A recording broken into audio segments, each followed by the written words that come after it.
All right, y'all. So right off the top, this is one of those great setup chapters where initially you may not feel like there's a lot going on, but this chapter does a lot to put motion into place and just to, show us what direction we're about to go in for the next couple of chapters. And I love it. Chapters like this are important because it allows us to get small breaks in between the action and just move the plot just forward a little bit, but also just fill in those blanks of things, where maybe wondering or thinking about, and just give a little more context. The chapter kicks off with Imusama staring at a portrait of either Lily, Nefertari, or Vivi. Most likely I'm leaning towards Lily, but either way, it's like bro is staring really menacingly. Like he got some dark intentions that's about to come up. Because he's listening to Vegapunk and you could just tell he's getting fed up. And then we go to Alabasta, and it's just sad all around. Like every time they go to the reverie, something bad happens to the royal family. Like every trip. First back 800 years ago, Lily goes to the reverie, she don't make it home. Then a few years ago, Lily got hands put on her by the boy Wappa. Now, not only did King Cobra get murdered in the worst way, but now Vivi missing. Like it's all bad for them. And you just get the vibe of like sadness throughout their whole little kingdom. Now, I love the clarification we got in this chapter, because Vegapunk goes on to say that he knew that a piece of the flame was stolen, and he knew that it was used in the weapon that destroyed Leloucia, but he did not know that it was the world government that used it. I love that, because I was definitely thinking that he knew that it was them that used it, which actually would have, caused him to be, more receptive in making this broadcast. Now, he says that he knows it was stolen, but he doesn't know that it was actually York who did it, because she clearly didn't update it to Punk Records. The thing I love about this is that even though he's the smartest man in the One Piece world and the world's greatest thinker, he's still not perfect. He can mess up just like anyone else, and he doesn't have all the answers. Like, he's still piecing it together just like we are. I love that. Now, I do think he probably had an inclination that it was most likely the world government who did it, but like he said, he's not here to speak on speculations or stuff that he doesn't know for sure. But I feel like he definitely thought it was them. As who else would it be if it wasn't? From there, we're going to someone who's actually becoming one of the characters I'm really starting to actually like, and that's Stussy. She's having this really great back and forth with Edison, and in a dope moment, he actually takes the time to apologize for actually making Stussy make that hard decision and choosing between the Vegapunks and CP0, which are essentially her friends. I think this was really important because it wasn't like these were people that she didn't like or she hated them or they weren't really her friends. These were people that she really enjoyed. And as I stated last chapter, these are people who knows how many missions she's been on with, trusted her life, them trusting theirs to her. So it's like, that was a crazy decision to have to make, and on the fly at that. She then goes on to ask if she can free Kaku, which I figured she would eventually, because Kaku's not a bad guy for real. He's just, on the wrong side of things sometimes, but essentially he's not a bad guy. I think he's really going to have the hard decision to make, because he knows Rob Lucci will never accept her, but at the same time, I feel like Kaku now understands her more. And at the same time, I also feel like Kaku kind of wants out, and this will be his chance to get out, so I think he has an interesting decision to make. But now we start to get into the meat and potatoes of the chapter as we begin to see people react to the information that Vegapunk put out about Leloucia.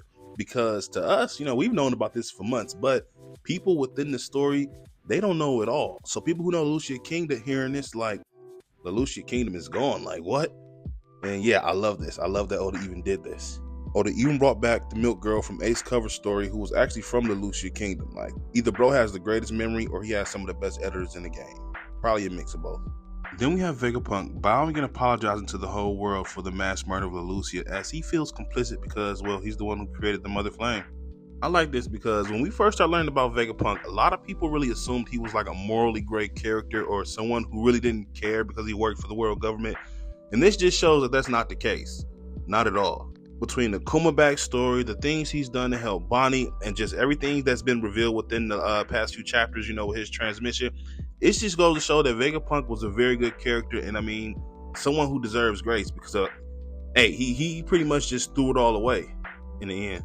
As the chapter goes on, Vegapunk brings up a very important question when he brings into question the morality of Joy Boy himself, which I think is a very good question. He says that Joy Boy attempted to ensure that the ancient weapons will be passed down to future generations.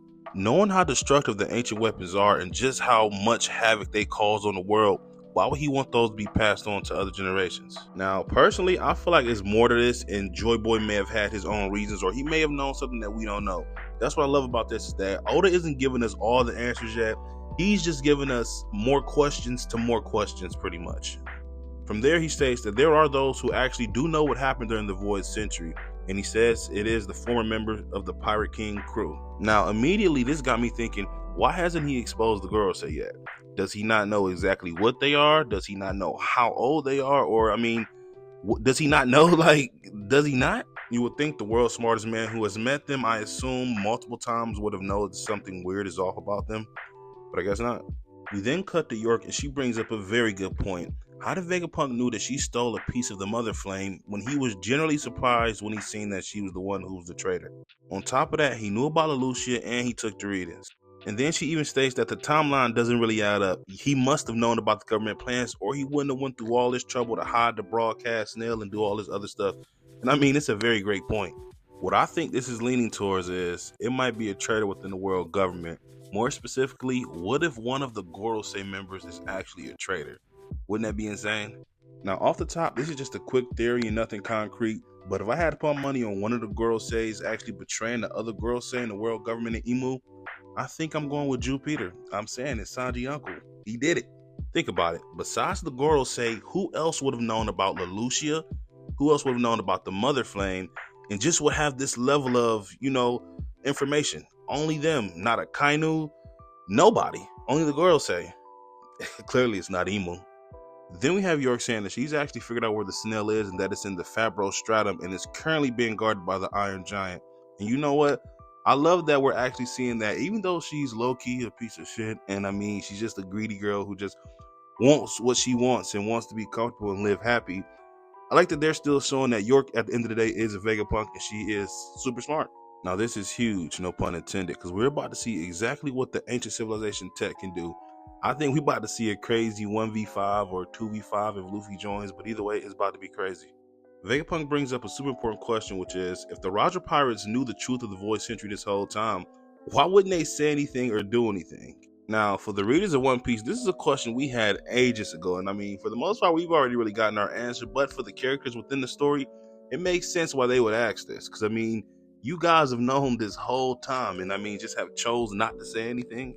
Then we cut to my boy Dark King Rayleigh at the bar getting absolutely slizzard. And we already know his answer to this question. He's just kind of like Vegapunk, like, you old man, you out here blabbering. Come on, geezer.